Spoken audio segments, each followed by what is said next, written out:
আর plus news রুমে আজকে এমন এক ব্যক্তিত্ব, এই মুহূর্তের সবচেয়ে চর্চিত নাম।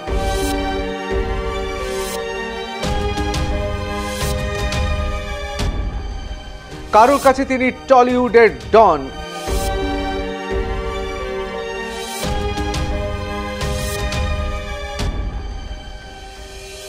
আবার কারোর কাছে তিনি রবিন হুড। তার নাম স্বরূপ বিশ্বাস।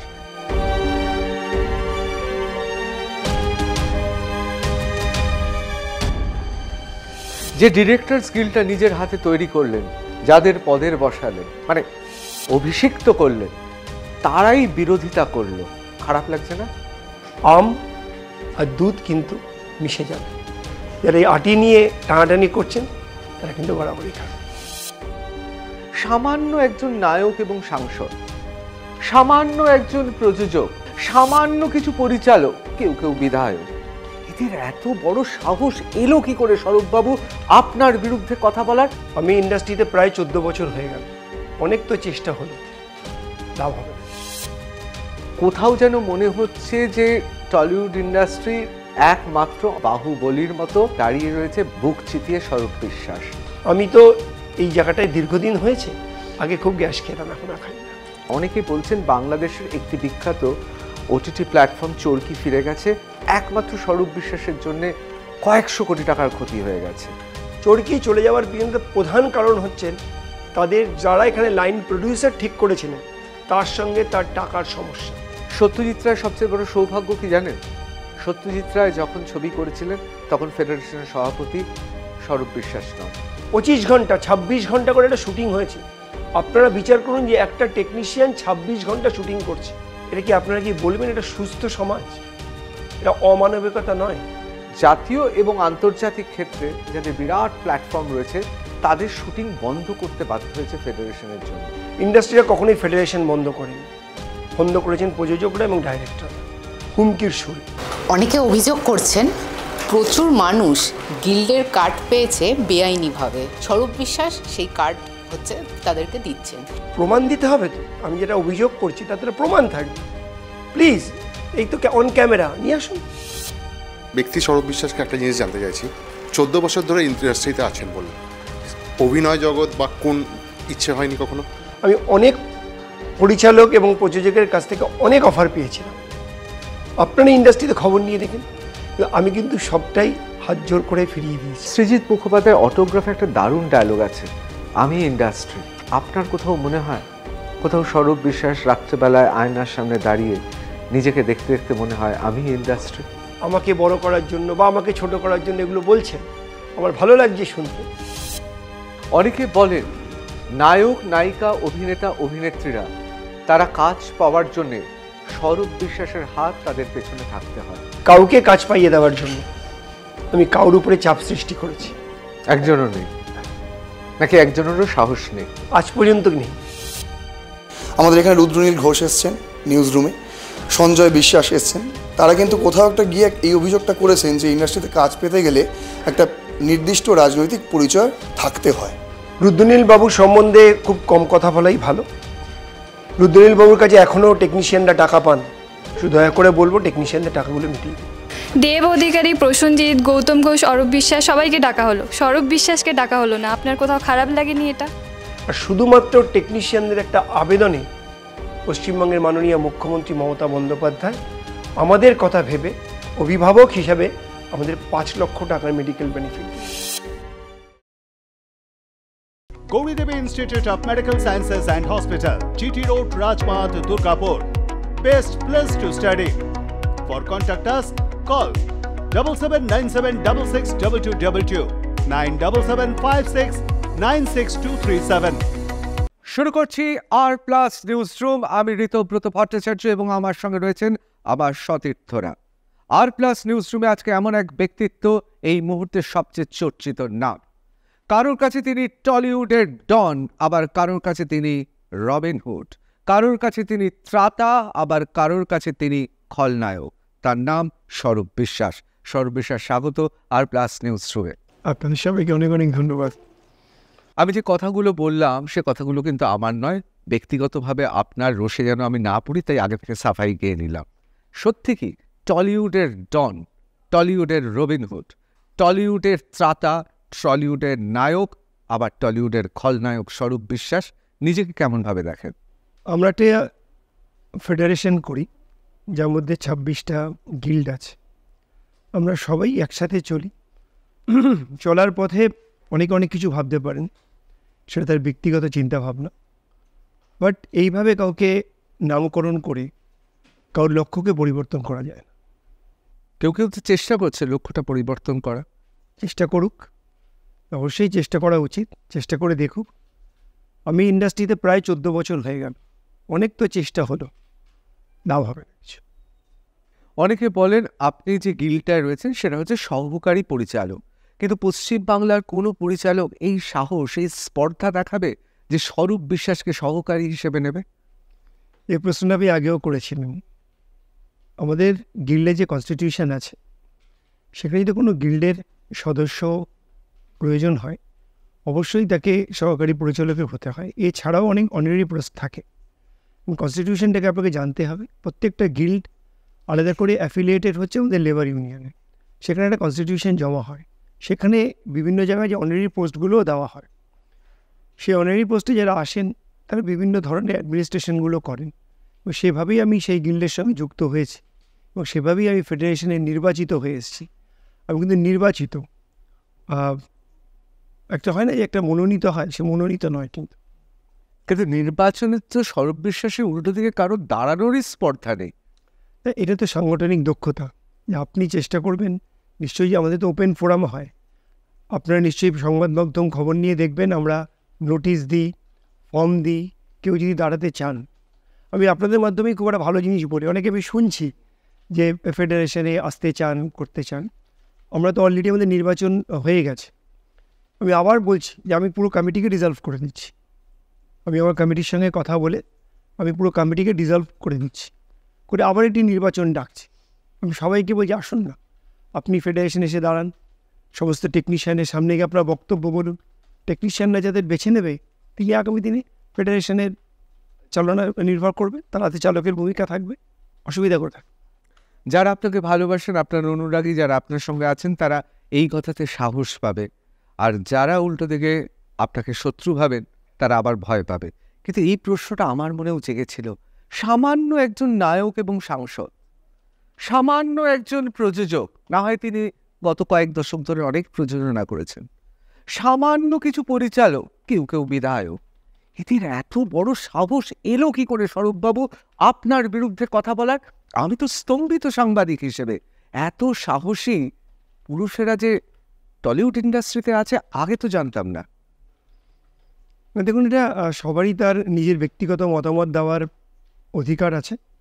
সবাই ফেডারেশনে বিভিন্ন গিল্ডের অন্তর্ভুক্ত, পরিচালক হোক, প্রযোজক হোক। ফ্যামিলি আমাদের ফ্যামিলির মতন, টলিউডকে আমরা ফ্যামিলির মতন মনে করি। আমরা প্রযোজককে কখনোই আমাদের শত্রু মনে করি না। It's like a family. ফ্যামিলিতে সবার বলার অধিকার আছে, কিন্তু তার একটি পরিমাপ থাকা দরকার। আর কোন জায়গায় আমি কথা বলছি সেটা একটা অবশ্যই তার জানা দরকার। যদি কোনো সংগঠনে আপনি অঙ্গ হন, সাপোজ আপনার এখানে যারা কাজ করেন, যদি কোনো তাদের বক্তব্য থাকে বা কোনো বিষয়ে তারা বলতে চান, তাহলে আপনার অ্যাডমিনিস্ট্রেশনকে বলতে হবে, চিঠি লিখে হোক, তিনি যাকে রিপোর্ট করেন তাকে জানাতে হবে। এটা না করে তিনি অন্য সংবাদ মাধ্যমে গিয়ে আপনার বিষয়ে মন্তব্য করেন, সেটা কি আপনার সংবাদ মাধ্যম সেটাকে সমীচীন মনে করবে? ফেডারেশনটা ঠিক তাই। সেখানে 26টা গিল্ড, প্রত্যেকেই কোনো না কোনো গিল্ডের সদস্য। যদি আপনার কোনো বক্তব্য থাকে, আপনার কোনো মতানৈক্য থাকে, আপনার কোনো অন্য চিন্তাভাবনা থাকে, আপনি তারা আপনার গিল্ড বা অ্যাসোসিয়েশনকে বলুন বা ফেডারেশনকে লিখিতভাবে জানান, আমাদের মেল করুন। আমাদের কোনো আপত্তি নেই, তো আমরা তো নিশ্চয়ই সেটা পর্যালোচনা করব। কিন্তু আপনি সেটা না বলে যদি আপনি প্রকাশ্যে নিজের নাম করার জন্য সংবাদ মাধ্যমে বলেন, বিষয়টি নিয়ে নিচে আলোচনা না করেন, তাহলে সমস্যা সেখানে দাঁড়ায়। সবার বলার অধিকার আছে, কিন্তু আপনি যেটা সমালোচনা করছেন সেটা যেন অবশ্যই সমালোচনা যেন যুক্তিসঙ্গত হয়। যুক্তিপূর্ণ সমালোচনা আমরা সবসময় পছন্দ করি বা আমরা ওয়েলকাম করি। অযৌক্তিক কথা বলে শুধু শুধু নিজের নাম বাড়ানোর জন্য কোনো যুক্তি নেই। সংগঠনের অঙ্গ হিসেবে সেটা করা যায়। কোথাও কি পচা শামুকে পা কাটলো স্বরূপ বিশ্বাসের? মানে কোথাকার কোন পরিচালক, একজন পরিচালক, তার ওপর ফাতুয়া জারি করে এই রকম পরিস্থিতি হলো? মানে আমি কাউকে কিন্তু পচা শামুক বলছি না, কিন্তু ঘটনাটা মানে স্বরূপ বিশ্বাসের বিরুদ্ধে প্রতিবাদ করার আরও অনেক অনেক ঘটনা থাকতে পারত। এই সামান্য একটা ঘটনায় এই রকমভাবে সবাই জ্বলে উঠল। পরিচালক অবশ্যই সবসময় সম্মানীয়। রাহুল আমার ছোট ভাইয়ের মতন, ওর সবার খুব ভালো সম্পর্ক। চেয়ারে বসলে বা সংগঠন চালাতে গেলে সবার জন্য একই নিয়ম করতে হয়। এরকম কোনো ব্যাপার নেই যে ও আমার প্রতিপক্ষ বা ও আমার সম্বন্ধে সমালোচনা করেছে বা কথা বলেছে বলে ও খারাপ, এটা কখনোই নয়। ওকে বুঝতে হবে যে ওর ভুলটা কোথায়। ও প্রথমে ও সে রিয়ালাইজ করেছিল। দেখবেন আমাদের ফেডারেশনকে, ওর গিল্ডকে 2টো চিঠিও দিয়েছিল, বলে যে আমি ভুল করে ফেলেছি। তো তাতে কোনো আপত্তি নেই। তারপর আমি জানি না কার প্ররোচনায় হোক বা কারোর সঙ্গে কথা বলে হোক এই ধরনের কাজটা করলো। এটা অনেক বেশি ভালো হতো যদি আমাদের সঙ্গে আলোচনা করতো, গিল্ডে আলোচনা করতো। অনেকবার আলোচনা হলে এই সমস্যা অনেক দিন আগেই সমাধান হতো। এই পরিস্থিতি দাঁড়াতো না। আমরা বারবার বলি আমরা আলোচনায় বিশ্বাসী। সমালোচনা করুন, যুক্তিসঙ্গত আলোচনা করুন, তাহলে দেখবেন যে কোনো সমস্যার সমাধান হোক। শুধু শুধু এইভাবে আমাদের ইন্ডাস্ট্রি বন্ধ করে দিয়ে কার উপকার হবো? ইন্ডাস্ট্রিটা বন্ধ হয়ে কার উপকার হলো? আমি তো জানি না। যে দেখুন, টেকনিশিয়ানদের উপকার হয়নি, আর্টিস্টরা তার প্রতিবাদ করেছে, আর্টিস্টদের উপকার হয়নি। উপকারটা কার? এটা কোনো মানে হয় না, কোনো যুক্তি নেই। এর থেকে অনেক বেশি যদি আলোচনায় বসতো, ও প্রথমে যেটা বলেছে আমার ভুল হয়ে গেছে, এটা নিয়েও যদি আলোচনা করতো, অনেক তাড়াতাড়ি সমস্যাটা আমরা মিটিয়ে ফেলতে পারতাম। আমি এই প্রশ্নে আসছি, কিন্তু তার আগে একেবারে হালকা চালে একটা প্রশ্ন করছি। মহাভারতের প্রিয় চরিত্র কি আপনার? অভিমন্যুকে কেমন লাগে? এত অসামান্য বীর। স্বরূপ বিশ্বাস যদি অভিমন্যু হয়, চক্রব্যূহের চতুর্দিকে পারিবারিক এবং পরিচিত যারা, তাদের মুখগুলো দেখে কি মনে হয়? দেখুন, আপনি তো পুরো যুদ্ধক্ষেত্রে তৈরি করেছেন। এটা তো আমাদের যুদ্ধক্ষেত্র নয়, এটা যুদ্ধক্ষেত্রে নয়, এটা একটা ক্রিয়েটিভ জায়গা। এটা যুদ্ধকে যারা যুদ্ধক্ষেত্র মনে করছেন, বন্ধ করে দেবো, দেখিয়ে দেবো, ক্ষমতা বুঝে নেবো, ফেডারেশন কিন্তু কখনোই এই কথা কাউকে বলেনি। আপনি ফেডারেশনে এত বক্তব্যের মধ্যে কোনো জায়গায় বুঝে নেবো, দেখে নেবো কোনো কথা নেই। আমরা বরাবর আলোচনায় বিশ্বাসী। যদি যুদ্ধক্ষেত্র হতো তাই নিশ্চয়ই অভিমন্যু কী করতাম তার উত্তর দিতাম। এটা যুদ্ধক্ষেত্র নয়, তাই এই বিষয়ে কোনো উত্তর দেবো। সেটা একটাই বলবো, আলোচনায় বসুন। নিশ্চয়ই আগামী দিনে আরও ভালো কাজ হবে। আমরা ইন্ডাস্ট্রিকে বড় করতে চাই। সবথেকে বড় কথা মাথায় রাখতে হবে যে আমাদের পশ্চিমবঙ্গের মাননীয় মুখ্যমন্ত্রী মমতা বন্দ্যোপাধ্যায়, তিনি হচ্ছেন ফেডারেশনের অভিভাবক। তিনি বরাবর চান বন্ধ হবে না, ইন্ডাস্ট্রিকে আরও ভালো করতে হবে, উন্নতি করতে হবে। আর এবং প্রত্যেকটা ক্ষেত্রে আজকে ইন্ডাস্ট্রিকে এগিয়ে নিয়ে যেন কী না করেছে। আপনি একজন পরিচালক, আপনি এখন উত্তরবঙ্গকে নিয়ে চিন্তাভাবনা করুন। উত্তরবঙ্গ কোথা থেকে কোথায় চলে গেছে, কী ইনফ্রাস্ট্রাকচার তৈরি হচ্ছে। আজকে প্রচুর বাইরের শুটিং উত্তরবঙ্গে হচ্ছে। আজকে আমাদের টলিউড ইন্ডাস্ট্রিকে, ফিল্ম ফেস্টিভ্যালকে কোথায় ইন্টারন্যাশনাল স্ট্যান্ডার্ডে নিয়ে যাওয়া হয়েছে। অর্থাৎ মাননীয় মুখ্যমন্ত্রী যে চিন্তাভাবনা আমাদের এই ক্রিয়েটিভ জোনকে নিয়ে, আমরা তার সঙ্গী হতে চাই, আমরা তার সঙ্গে থেকে এই ইন্ডাস্ট্রিকে আর বড় করতে চাই। এটা যুদ্ধক্ষেত্র বানাবে না, কিন্তু এটা তো আপনি মানবেন যে মানুষ যারা এই ইন্ডাস্ট্রির সঙ্গে জড়িয়ে আছেন প্রত্যক্ষ বা পরোক্ষভাবে, বা সংবাদ মাধ্যমও যদি দেখে, কোথাও যেন মনে হচ্ছে যে টলিউড ইন্ডাস্ট্রির একটা স্বর্ণযুগ চলে এসেছিল। একমাত্র অন্তরায় হয়ে সেখানে দাঁড়িয়ে রয়েছে বাহুবলীর মতো বুক চিতিয়ে স্বরূপ বিশ্বাস। 500 কোটি না 600 কোটি টাকা আমি জানি না, প্রচুর ইন্ডাস্ট্রির ক্ষতি হয়ে গেছে এবং হিসেবেও দেওয়া হচ্ছে, যেটা অনেকে অস্বীকারও করতে পারছেন না। কোথাও মনে হচ্ছে না যে একমাত্র স্বরূপ বিশ্বাসের জন্যে মমতা বন্দ্যোপাধ্যায় থেকে গোটা সরকার চেষ্টা করছে? কলকাতা আন্তর্জাতিক চলচ্চিত্র উৎসব রয়েছে, এই উত্তরবঙ্গ থেকে শুরু করে বিভিন্ন জায়গায় কাজকর্ম হয়েছে, একমাত্র স্বরূপ বিশ্বাসের জন্য সব আটকে রয়েছে। এটা যে মানুষের কাছে একটা ভুল বার্তা দেওয়া হচ্ছে। আমি কখনোই ইন্ডাস্ট্রির উন্নতি চাই। আমরা ফেডারেশন কখনোই ইন্ডিভিজুয়াল স্বরূপ বিশ্বাস কিন্তু কেউ নয়। ইন্ডিভিজুয়াল স্বরূপ বিশ্বাস বলে কোনো এন্টিটি নেই। আমরা বলতে সবাই আমরা ফেডারেশন। আমরা সবসময় দেখবেন আমাদের কোনো কথায় আমি বলি না, আমরা সবসময় আমরা বলি। আমরা মানে আমাদের 26টা গিল্ড, তার যারা প্রতিনিধিরা, তারা সবাই মিলে একসঙ্গে আমরা কাজ করি। কেউ কেউ ভাবছেন যে 500 কোটির যে আমি দেখেছি একটি অনলাইন পত্রিকায় দিয়েছে, তার তীব্র প্রতিবাদ আমরা সঙ্গে সঙ্গে আমাদের যে federation of senior technician and workers of eastern নিয়ে যে ফেসবুক, আমরা সঙ্গে সঙ্গে তার জবাব দিয়েছি। এই যে 500 কোটির হিসাব দিয়েছে, আমি জানি না তিনি কোন অ্যাকাউন্টস থেকে পড়াশোনা করেছি, চার্টার্ড কিনা বা সিএ বা কস্টেড কিনা, আমরা তা পুনর্বিবেচনা করা উচিত। তিনি যেসব হিসাব দিয়েছেন তার সঙ্গে কোনো যুক্তি নেই, অযৌক্তিক চিন্তাভাবনা নিয়ে এই কথাগুলো বলেছে। ইন্ডাস্ট্রিটা কখনোই ফেডারেশন বন্ধ করেনি, বন্ধ করেছেন প্রযোজকরা এবং ডাইরেক্টর হুমকির সুরে। আমরা হুমকিতে বিশ্বাসী নেই। এই হুমকি দেওয়ার পরও কিন্তু ফেডারেশন বারবার বলেছে আলোচনার টেবিলে আসুন, আলোচনা করুন। আমরা বরাবর শান্তির প্রতীক, শান্তি চাই। ইন্ডাস্ট্রিতে বন্ধ শব্দটি মাননীয় মুখ্যমন্ত্রী মমতা বন্দ্যোপাধ্যায় তুলে দিতে চেয়েছেন। আমরা তার সঙ্গী, আমরা তাকে অনুসরণ করি, তার অভিভাবক করতে আমরা অবশ্যই চাই ইন্ডাস্ট্রিকে বন্ধ হোক, আরও ভালো কাজ হোক। আমি একদম গোড়ায় চলে আসি, কারণ আমাদের অনেক দর্শকের হয়তো এই ধারণাগুলো নেই, সম্ভবও নয়। ফেডারেশন রয়েছে, সেখানে সমস্ত ধরন 26টা গিল্ডের কলাকুশলীরা রয়েছেন যারা প্রতিনিয়ত পরিশ্রম করেন, এবং তারা এই নায়ক নায়িকারা যদি গুরুত্বপূর্ণ হন, অভিনেতা অভিনেত্রী যদি গুরুত্বপূর্ণ হন, প্রযোজক পরিচালক যদি গুরুত্বপূর্ণ হন, তারাও অত্যন্ত গুরুত্বপূর্ণ। এটা নিয়ে কোনো তর্ক নেই। কিন্তু প্রশ্নটা হচ্ছে কতগুলো, একেবারে বলা যেতে পারে যে মূল জায়গায় কতগুলো প্রশ্ন আছে। আমার প্রশ্ন এক, ধরুন একজন কাজ জানেন কিন্তু তার কাছে গিল্ডের কার্ড নেই। ভারতবর্ষের মতো একটি দেশ যেখানে কর্মহীনতায় গোটা দেশ ভুগছে, গোটা বিশ্বেরও বিভিন্ন প্রান্তে বিভিন্ন দেশ ভুগছে, সেখানে আমার রাইট টু ওয়ার্ক অর্থাৎ কাজ করার স্বাধীনতা খর্ব হচ্ছে ফেডারেশনের জন্য, এই রকম অভিযোগ আছে। এটা ভুল ধারণা, মানুষের মধ্যে ভুল বার্তা, যারা ক্রিয়েটিভ জোনে আসছেন তাদের জন্য ভুল বার্তা দেওয়া হচ্ছে। আমাদের বক্তব্য হচ্ছে যে কেউ যদি কার্ডের জন্য অ্যাপ্লাই করেন তিনি কার্ড করতেই পারেন, অ্যাপ্লাই করতেই পারেন। আমাদের যে টেকনিক্যাল টিম আছে, যেমন তিনি একটা ডাইরেক্টর গিল্ডের জন্য কার্ড অ্যাপ্লাই করলেন, আমরা অ্যাপ্লাই করলেন বলে তো তাকে সঙ্গে সঙ্গে কার্ডটা দিয়ে দিতে পারি না। বা কেউ একটা চিফ এডির জন্য বা এডির জন্য, অ্যাসিস্ট্যান্ট ডিরেক্টরের জন্য করলেন, কেউ একটা ডিওপির জন্য করলেন, ডাইরেক্টর ফটোগ্রাফির জন্য করলেন, আমরা তাকে সরাসরি দিতে পারি না। তার জন্য একটা পরীক্ষার মধ্যে দিয়ে যেতে হয়। আমাদের যে টেকনিক্যাল টিমটা আছে তারা পরীক্ষা নেয়, সে কতটা পড়াশোনা করে এসছেন। তিনি কি দুটো ধরনের হয়, কেউ এসআরএফটি থেকে বা বিভিন্ন সংস্থা থেকে পড়াশোনা করে এসছেন, কিন্তু দীর্ঘদিন এই ইন্ডাস্ট্রিতে আছেন, কাজ করতে করতে শিখেছেন।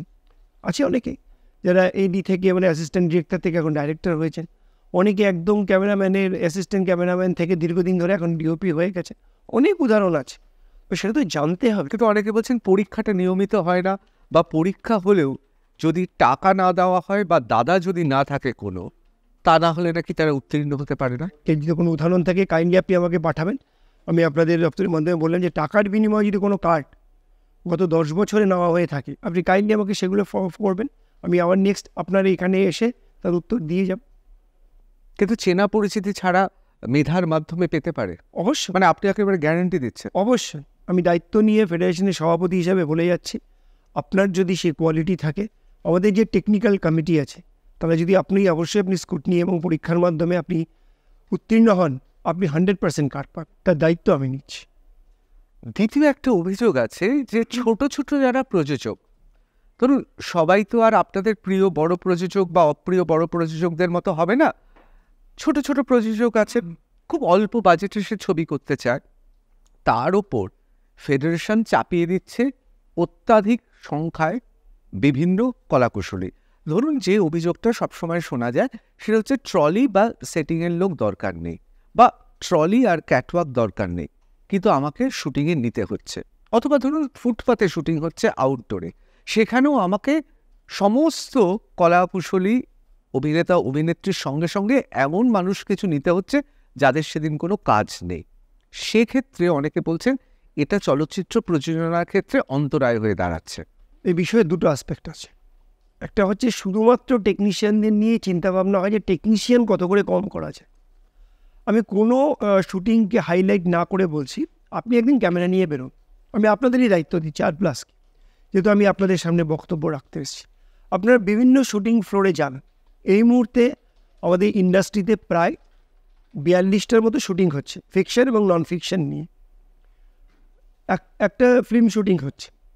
আপনি গিয়ে সেখানে আইডেন্টিফাই করুন, বিকজ আমরা ইউনিক কাট করেছি, যেখান থেকে আইডেন্টিফাই হয় যে আমার ওখানে টেকনিশিয়ানরা কজন আছে। আপনি একটা ইউনিটে গিয়ে দেখুন যে কজন ফেডারেশনের টেকনিশিয়ান আছেন, আর ফেডারেশনের টেকনিশিয়ানের বাইরে আরও বেশি সাপোর্টিং স্টাফ হিসাবে আরও কতজন আছে। তার হিসাবটা আপনারা করলে বুঝতে পারবেন যে শুধুমাত্র যে টেকনিশিয়ানদের নিয়ে সমালোচনা হয়, টেকনিশিয়ান বেশি নিয়ে কথা বলে, এটা নিলে বেশি হচ্ছে ওটা নিলে বেশি হচ্ছে, এটা কিন্তু তাদের ভুল ধারণা। EIMP এর নিশ্চয়ই আপনি নাম শুনেছেন, মোশন পিকচার্স ফোরাম, তাদের যে প্রডিউসার গিল্ডের হেড WATPর সঙ্গে দীর্ঘ আলোচনা, দীর্ঘ লড়াইয়ের পর আমরা কিন্তু একটা জায়গায় এসে কতজন টেকনিশিয়ান কাজ করবেন তার একটা মূল জায়গা আমরা ফিক্স করেছি। যে আপনি বললেন যে মূল অভিযোগ আপনার ক্যাটওয়াক নিয়ে, রাস্তায় কোনোদিন ক্যাটওয়াক দেয় না, একটা লোক বলুন তো রাস্তায় ক্যাটওয়াক নিয়েছে।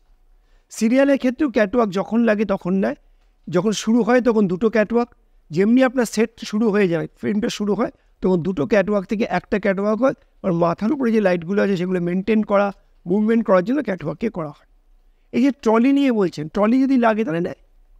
আসলে একটা জিনিস বলতে হবে যে আজকে আপনি বলছেন যে কোটি কোটি মানুষ আজকে ছেলেমেয়েরা বেকার, আর আপনি আবার বলছেন যে সংকোচন করুন, বাট আপনি তার অন্য স্টাফ বেশি নিচ্ছেন। একটা আমি কাউকে সবাইকে সম্মান জানিয়ে কোনো বিতর্কে না গিয়ে বলছি, যেভাবে বিভিন্ন প্রডিউসারের তরফ থেকে লোক থাকে তার কিন্তু 10% থাকে আমার টেকনিশিয়ান, 80% থাকে বাইরের লোক, 20% টেকনিশিয়ান। আমি আজকের ডেটে বলছি, আপনি এইখান থেকে ক্যামেরা নিয়ে রাত 9টা-10টা পর্যন্ত শুটিং হবে, প্রত্যেকটা ফ্লোরে যান, কত টেকনিশিয়ান আছে আইডেন্টিফাই করুন, আজকেই করুন। আমি কোনো আপনাকে চ্যালেঞ্জ করছি না, আমি আপনাকে আবেদন করছি, গিয়ে দেখুন কতজন টেকনিশিয়ান আছে, কতজন বাইরে সাপোর্টিং স্টাফ আছে, আপনারা যান, খুঁজে বার করুন। এই যে মানুষের কাছে একটা ভুল বার্তা, আসলে সমস্যাটা কোথায় জানেন? আমাদের টেকনিশিয়ানরা সবসময় ক্যামেরার পিছনে থাকে। এই যে আমার দুই ভাই যারা ক্যামেরার পিছনে আছে, এদের কি কেউ দেখতে পাচ্ছে না? আপনাকে দেখতে পাচ্ছে, আপনি একজন পরিচালক, প্রযোজক, এত নাম করে একজন সাংবাদিক। আপনি কিছু বললে হাজার হাজার লাখ লাখ মানুষ আপনার কথা শোনে। আমাকে হয়তো আমার পরিচিতিতে বিভিন্ন সামাজিকমূলক কাজ করতে গিয়ে আমার হয়তো 2-5 হাজার ফলোয়ার আছে, তারা আমাকে শোনে। এই যে ক্যামেরার পিছনে যে আমাদেরই এত ভালো সাউন্ড, এত ভালো ছবি, কোন অ্যাঙ্গেলে তুলছি, এই যে আমি কথা বলছি এত ভালো অ্যাঙ্গেল করে তুলছি, এদের নাম কি কখনো সামনে আসে? তো কারিগর কিন্তু তারা। আমাকে ভালো লাগা, আপনাকে ভালো লাগা, এত ভালো ইন্টারভিউতে যে এডিটিংটা করবেন সেটাও কিন্তু একটা অন্ধকারে থাকে। অর্থাৎ তারা কিন্তু অলওয়েজ পাদক প্রদীপের তলায় থাকে, তাদের নাম আসে না, তাদের বক্তব্য কেউ শোনে না, তাদের বলার মতন লোক নেই। আমি তাদের দায়িত্ব নিয়েছি। তাতে যদি আপনার রবিনহুড বলেন আর কী সব উপাধি দিলেন, আমার তাতে কোনো আপত্তি নেই। আমি এদের জন্য লড়াই করছি, করে যাও। এবার একটু হালকা ছেলে বলি কথা, জ্যোতি বসুর বক্তব্য আপনার কেমন লাগে? কারণ কখনো কখনো আমি স্বরূপ বিশ্বাসকে দেখি জ্যোতিবাবুর মতো আমরা এবং অর্ধেক বাক্যাংশে প্রেস কনফারেন্স শেষ করে দিতে, আবার দরকার পড়লে কিন্তু মমতা বন্দ্যোপাধ্যায়ের ধারায় আবেগ সঞ্চারিতও করতে পারেন। তার বক্তব্য বেশি ভালো লাগে, অনুসরণ করেন? অবশ্যই পশ্চিমবঙ্গের মাননীয় মুখ্যমন্ত্রী মমতা বন্দ্যোপাধ্যায়, তিনি আমাদের অভিভাবক।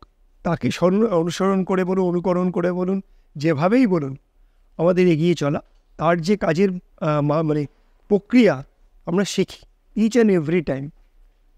তিনি যে সবসময় কাজের মধ্যে আছেন, সবসময় একটা ডেভেলপমেন্টের মধ্যে আছেন, সবসময় এগিয়ে যাওয়ার যে একটা বার্তা দিচ্ছেন, এটা আমাদের ফেডারেশনের অঙ্গ। আমরাও চাই আমাদের ইন্ডাস্ট্রিতে এগোক, আলোচনা হোক, যদি কোনো জায়গায় সমস্যা থেকে আসুন আমরা আলোচনা করে মেটাই। আপনি নিজেই জানেন একজন পরিচালক হিসাবে, আগে আমাদের শুটিংয়ে কতজন থাকতো? 65 to 70। এখন কোথায় নেমে এসছে? মাত্র 41 থেকে 42 জন। কতটা আমরা কমিয়েছি? কারণ প্রয়োজনে আমরা কমিয়েছি। আপনারা বলছেন যে এত লোকের দরকার পড়বে না, আমার বক্তব্য হচ্ছে অবশ্যই দরকার পড়বে না আপনারা যখন বলছেন, কিন্তু আপনারা তো সেই বাদবাকি লোকগুলোকে তো আপনারা নিচ্ছেন। আজকে আপনি বলছেন আমি ক্যামেরাম্যান না, স্টিল ফটোগ্রাফার আমার লাগবে না। এবার আজকে হাউসে স্টিল ফটোগ্রাফার এসে ছবি তুলছে, তাহলে কেন ফেডারেশনে স্টিল ফটোগ্রাফার নেই? তারা একবার কেউ প্রশ্ন তুলেছেন? কেউ বলেছেন? আমি বলছেন যে স্টিল ফটোগ্রাফারের প্রয়োজন নেই, কারণ আমার দরকার পড়ে না, এখন আমার রেড ক্যামেরা বা অ্যালেক্সায় ছবিগুলো উঠে যায়। তাহলে হাউসে স্টিল ফটোগ্রাফার এসে কেন ছবি তোলে? তো আজকে এই যে আমাদের মধ্যে চিন্তাভাবনার অভাব, এই জায়গাটা কিন্তু দুপক্ষকে বলবো, দুজনকেই ফ্যামিলির মধ্যে সামনে এসে আলোচনার মাধ্যমে মেটাতে হবে। অবশ্যই। আমি এবার একদম ফেডারেশনের সভাপতি স্বরূপ বিশ্বাসকে একজন সামান্য পরিচালক বা প্রযোজক হিসেবে, সাংবাদিক হিসেবে না, আমি একটা আবেদন করলাম যে আমি আমার যৎকিঞ্চিত অর্থ ব্যয় করে আমার মাহিনের টাকা থেকে আমি একটা ছবি করব ঠিক করলাম। আমার এত টাকা পয়সা নেই যে মলয় বা কারোর কাছ থেকে অ্যারি বা ব্ল্যাক ম্যাজিক বা অন্য কোনো ক্যামেরা নেব।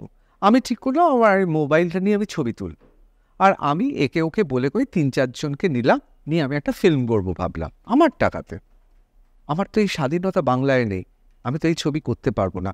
কোথাও প্রশ্ন ওঠে না যে ক্রিয়েটিভ লোক বা ক্রিয়েটিভিটিটা আটকে যাচ্ছে, সৃষ্টিশীলতা আটকে যাচ্ছে? এটা আমি প্রশ্ন করলাম। এটা নিয়েও আপনাদের আমি বারবার জানাবো, আপনি হয়তো আমাদের বুলেটিনগুলো দেখেন না। 5ই মে আমরা পুনরায় আর একটা বুলেটিন বার করেছি, আমি বলবো দয়া করে দেখবেন। অনেকগুলো পেপারে, নিউজ পেপারে, নিউজ হেডলাইনে সেগুলো এসেছিল। যে ফেডারেশন সম্বন্ধে মানুষের যে ভুল ধারণা যে এই 20 জন 25 জন 40 জন 50 জন চাপিয়ে দেওয়া, এটা কখনোই নয়। আমরা বলেছি যে যেসব ছোট পরিচালকরা বা যেসব পরিচালকরা নিজে থেকে ফিল্ম করতে চান তারা অবশ্যই আমাদের সঙ্গে সরাসরি যোগাযোগ করুন। প্রয়োজন ভিত্তিক তার যতজন লোক লাগবে আমরা অবশ্যই সে কজনই টেকনিশিয়ান তার সাথে কাজ করি। অনেকে ইউটিউব করেন, অনেকে ভিডিও করেন, অনেকে ডকুমেন্টারি করেন, শর্ট ফিল্ম করেন। যারা এগুলো করছেন আমি তাকে সবসময় বলবো যে আপনি আমাদের ফেডারেশনে টেকনিশিয়ান স্টুডিওর উপরে 4 তলায় আমাদের অফিস, সরাসরি সেখানে আসুন, সেখানে এসে আমাদের সাথে কথা বলুন। আপনার প্রয়োজন ভিত্তিক আমরা কিন্তু টেকনিশিয়ান আপনাদের প্রোভাইড করব, আপনার উপরে কখনোই এক্সট্রা টেকনিশিয়ান দেওয়া হবে না। অনেকে বলেন যে পৃথিবীতে এই পশ্চিমবাংলাতেই একমাত্র বাম আমল এবং তৃণমূল আমলে এই ব্যাপারটা ছিল, কংগ্রেস আমলেও ছিল, এত সংগঠিত নয়। সেটা হচ্ছে যে যিনি বিনিয়োগ করছেন তিনি বাধ্য হচ্ছেন তার মতো নয়, তাকে কর্মী দিতে বাধ্য হচ্ছে কোনো একটি স্বশাসিত সংস্থা থেকে বা কোনো একটি অ্যাসোসিয়েশন থেকে বা কোনো একটি ফেডারেশন থেকে। এখন মুশকিল হচ্ছে যিনি বিনিয়োগ করছেন তার সেই স্বাধীনতা থাকছে না।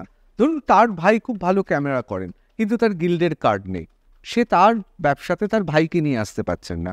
কোথাও মনে হয় না যে এই ধরনের যে ব্যবস্থা, এই ব্যবস্থাটা কোথাও একটা সীমাবদ্ধতা আছে? না, কখনোই নয়। দেখুন, আমরা বলি আমরা যেখানে কাজ করি আমরা টিম হিসেবে কাজ করি। প্রত্যেকটা জিনিস মাথায় রাখতে হবে। আপনিও ভালো জানেন বাম আমলে এই টলিউডের অবস্থা কী ছিল। আপনি দীর্ঘদিনের পরিচালক হিসেবে আপনি ব্যাপারটা পুরো জানেন বলেই আপনাকে বলছি। সে সময় শুটিংয়ের ক্ষেত্রে যে বিশৃঙ্খলা হতো এটা আপনার কিন্তু অজ্ঞাত, অনেকের কাছে অজ্ঞাত থাকতে পারে, আপনার কাছে নেই। আজকে সেখান থেকে আপনি বলুন একজন পরিচালক হিসেবে কাজ করতে গিয়ে কতটা শৃঙ্খলা পরায়ণ হয়েছে ফেডারেশন, কতটা একসঙ্গে টিম গেম শৃঙ্খলাবদ্ধ হয়েছে। তা হয়েছে কারণ যে আমরা কিন্তু সবাই একসঙ্গে ইউনিক কার্ড আমরা কেন তৈরি করেছি। যে ধরুন আজকে কাকদ্বীপে আপনারা একটা খবর দেখালেন, একজন এসে ধরা পড়েছেন, একটা গুপি শুটিং করতে গিয়ে একজন ধরা পড়েছেন। সেখানে কী হয় দেখা গেল, আপনার হেডলাইন নিউজ আসছে যে একজন ম্যানেজার সেখানে সেই একটি আর্টিস্টকে রেপ করেছে, মলেস্টেশন করেছে। তিনি পরিচয় দিচ্ছেন তিনি ফেডারেশনের সদস্য। আমার কাছে ফোন আসলো, সরকারের বিভিন্ন মহল থেকে ফোন এসছে আমার কাছে, প্রশাসনের পক্ষ থেকে ফোন এসছে। তো আমি বললাম তার ছবি এবং নাম আমরা পাঠান, আমি চেক ভেরিফাই করে বলছি। আমি সঙ্গে সঙ্গে আমাদের যে ডেটা ব্যাংক আছে, ম্যানেজার্স, অ্যাসিস্ট্যান্ট ম্যানেজার্স, সেখানে চেক করে দেখলাম যে কোনো জায়গায় তার নাম নেই। আমি সঙ্গে সঙ্গে বললাম যে তিনি আমার সদস্য নন। আমি ফার্স্টেই বললাম যে আপনি ওনার ইউনিক কার্ড চেক করুন, বলুন যে ওনার ইউনিক কার্ড নাম্বার কত। তার মানে যে এই যে একটা জায়গায় শুটিং করতে গিয়ে একটা যে অসামাজিক কাজ হলো, কেন হলো? যে সেখানে কিন্তু একটা আমাদের এই টিম বা সংঘবদ্ধ কোনো মানুষ সেখানে নেই, তার জন্য আজকে এত বড় একটা দুর্ঘটনা ঘটল। আমরা যেখানেই কাজ করছি আমরা সংঘবদ্ধভাবে টিম হিসেবে কাজ করছি। আর এই যে আমরা ওরা একটা বিভাজন, যে ওরা করছে আমরা কেন নয়, আমরা করছি ওরা কেন নয়, এটা আমরা ওরার কোনো ব্যাপার নেই। আমরা আমরা সবাই বলছি, এটা একটা টিম গেমের কথা বলছি। একটা একসঙ্গে কাজ করার যে একটা উপকার বা উপযোগিতা সেটা কিন্তু অনেক বেশি ভালো। এখানে কিন্তু শুধু প্রযোজক, দেখুন কোনো টেকনিশিয়ানকে কিন্তু আমরা বেছে পাঠাই না। একজন পরিচালক বা প্রযোজক তার পছন্দসই কলাকুশলী, তার এই যে এতগুলো কলাকুশলী আছে, প্রায় 8,500 কলাকুশলী, তার মধ্যে থেকে বেছে নেন। আমরা কিন্তু কখনোই বলি না যে এখানে আপনি ডাইরেক্টর হিসেবে ঋতব্রত ভট্টাচার্যকে নিন। তো আমার বক্তব্য হচ্ছে আমরা কিন্তু কখনোই এটাকে ডাইরেক্ট করি না। আমরা বলি যে আপনার পছন্দসই এতগুলো টেকনিশিয়ানের মধ্যে আপনি বেছে নিন। আমরা একটা ইউনিট হিসেবে কাজ করি, যেখানে একটা শৃঙ্খলা থাকে, একটা টার্গেট থাকে। আপনারা বলছেন যে আজকে এই যে আমাদের 14 ঘন্টা একটা শুটিং, দীর্ঘ লড়াই। আপনি জানেন যে কী আন্দোলনের পরেই 14 ঘন্টা শুটিং হয়েছে। ফিল্মের ক্ষেত্রে আমরা এই নিয়ম আগামী দিনে করব। আমরা অলরেডি সম্মানীয় সভাপতি ইম্পাকে বলেছি, চেয়ারম্যান অফ দি ইম্পাকে বলেছি যে আজকের টাইম কিছুদিন আমি কোনো এই আপনাদের সামনে কোনো সিনেমার নাম না করে বলছি, 25 ঘন্টা 26 ঘন্টা করে একটা শুটিং হয়েছে। আপনারা বিচার করুন যে একটা টেকনিশিয়ান 26 ঘন্টা শুটিং করছে। এটা কি আপনারা কি বলবেন এটা সুস্থ সমাজ? এটা অমানবিকতা নয়? আজকে 14 ঘন্টা শুটিং হচ্ছে, 14 ঘন্টা শুটিংয়ে আপনি যে আউটপুট পাচ্ছেন, ইনপুট পাচ্ছেন, কত পাচ্ছেন? 40 মিনিট 45 মিনিটে আপনি তুলছেন। তো আজকে যদি আমরা বিশৃঙ্খল হই, আমরা যদি একটা ইউনিট হিসাবে কাজ না করতে পারি, এই 40 পরিচয় আপনি পাবেন, তৈরি করতে পারবেন? Gauri Devi Institute of Medical Sciences and Hospital, GT Road, Rajpath, Durgapur. Best place to study. For contact us, call 7797662222, 9775696237. আমি আপনার সঙ্গে একমত। আচ্ছা, কোথাও কি এই বিষয়টা ভাবা হচ্ছে যে ধরুন 24 ঘন্টা বা 26 ঘন্টা বা 30 ঘন্টা শুটিং করতে হবে, তার কারণ অনেক ক্ষেত্রে আপনি জানেন যে আন্তর্জাতিক অভিনেতা অভিনেত্রী বা জাতীয় স্তরের অভিনেতা অভিনেত্রী বা আমাদের অভিনেতা অভিনেত্রী তাদের ডেট পাওয়া যায় না। সেক্ষেত্রে কি এরকম করা সম্ভব, বা ফেডারেশন ভেবে দেখছে যে সেকেন্ড ইউনিট নামানো হলো, ধরুন 1.5 শিফট বা 2 শিফট শুটিংয়ের পর আবার ইউনিট পুরো চেঞ্জ হলো? আমাদের তো সেই সিস্টেম আছে। তো প্রযোজক যদি না নেন, প্রযোজক যদি এর সঙ্গে সেকেন্ড ইউনিট ইউজ না করেন, ফার্স্ট ইউনিটকে 25 ঘন্টা, 26 ঘন্টা, 27 ঘন্টা, হায়েস্ট 29 ঘন্টা কাজ করানো হয়েছে। এটা কি আপনার অমানবিক মনে হয় না? একটা টেকনিশিয়ান 29 ঘন্টা কাজ করতে পারেন? এটা সিরিয়ালের ক্ষেত্রেও ছিল সেম। একটা সকাল 6টায় তার ছুটি হতো, তাকে বলা হতো 9টার মধ্যে তুমি আবার চালু হবে শুটিং, চলে এসো। সে বাড়িতে যেত, বাড়ি থেকে চলে আসত, ফ্রেশ হওয়ার সময় পেত না, খাওয়ার সময় পেত না। আজকে দীর্ঘ লড়াইয়ের পর আজকে 14 ঘন্টাই হয়েছে। আজকে কেন হয়েছে? একটা টেকনিশিয়ান, তার যদি 100% আপনি আউটপুট চান, তার কাছ থেকে আপনি 100% তার কাছ থেকে তার ক্রিয়েটিভিটি চান, তো তাকে তো রেস্ট দিতে হবে। একটা মানুষ যদি সুস্থ না থাকেন, এটা কাজ করা যদি তার মানসিকতা না থাকে, তিনি যদি মনোটোনাস হয়ে যান, তার ব্রেন যদি কাজ না করে, আপনি তার কাছে কী চাইছেন? এটা নিয়ে কিন্তু আমাদের ফিল্মকে নিয়ে কিন্তু ভাবা উচিত। এই 26 ঘন্টা, 27 ঘন্টা, 28 ঘন্টা, 29 ঘন্টা এটা বন্ধ হওয়া উচিত। এবং এর নিয়ে কিন্তু এবার প্রবল প্রতিবাদ আজকে টেকনিশিয়ানরা করছেন, এবং আগামী দিনে ইম্পার সঙ্গে আমরা আলোচনা করেছি। এবার আমরা পুনরায় আলোচনা বসছি, এর একটা সীমারেখা হওয়া উচিত। আমি এবার একেবারে অন্য প্রসঙ্গে চলে আসছি। আপনি যে কথাগুলো বলেছেন, কোথাও তো আলোচনার মাধ্যমেই এগোনো উচিত, কিন্তু যে বিষয়গুলো আর আলোচনার মাধ্যমে থাকে না। অনেকেই বলছেন বাংলাদেশের একটি বিখ্যাত ওটিটি প্ল্যাটফর্ম চরকি ফিরে গেছে, কয়েকশো কোটি টাকার ক্ষতি হয়ে গেছে।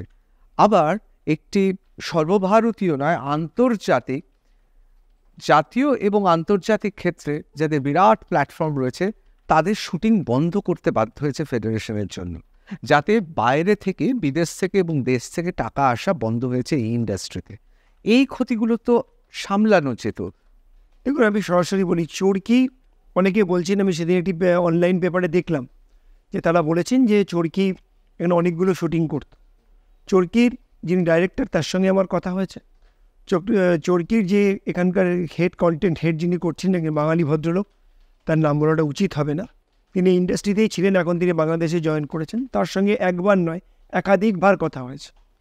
তিনি কিন্তু এই একটা কন্টেন্ট যেটি চরকি যেটা করছিল লঘু, তারপর তাদের কি নেক্সট প্রজেক্ট তিনি কিন্তু আমাকে বলতে পারেন। আমি দায়িত্ব নিয়ে ক্যামেরায় বলছি, তাকে জিজ্ঞেস করবেন যে আপনি ফেডারেশন প্রেসিডেন্টের সঙ্গে কথা বলেছিলেন, আমি জানতে চেয়েছিলাম যে হোয়াট ইজ ইউর প্ল্যান।